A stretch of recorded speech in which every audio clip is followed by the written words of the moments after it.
is it so awkward to just admit you want power? I mean, think about it. Most of us want some say in our lives, some control over our own destiny, right? But we're kind of taught that openly going after power is a little crude, maybe even selfish. And that tension, right there, is the central conflict the entire book is built around. And this leads us to the core paradox Robert Greene lays. If you can't be direct about it, what happens? Well, a silent game begins. The goal becomes to gain as much influence as you can while, this is the important part, projecting an image that you couldn't care less about it. It becomes this whole game of masks, of strategy, and of carefully managing appearances. Which brings us to our first section, the unspoken game of power. Greene's main argument here is that this game isn't optional. It's always being played all around us. And here's the real catch. Deciding you're not going to play, that doesn't take you off the board. No, it just makes you a pawn for someone who is playing the game. Here's the foundation for his whole way of thinking.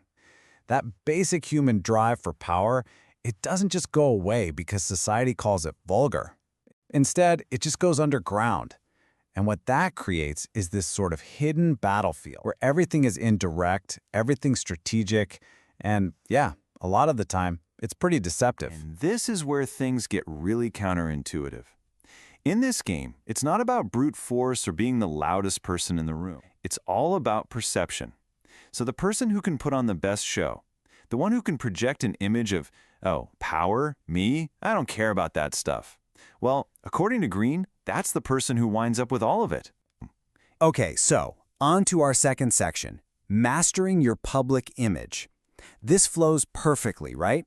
If it's all just a game of appearances, then the first thing you have to do is master your own image. Because in the world Greene is describing, perception isn't just a part of the game, it is the game. It all boils down to one thing, controlling the spotlight. You make your victories look easy, you make your superiors feel brilliant. It's all about carefully, meticulously crafting the version of yourself that you allow the world to see.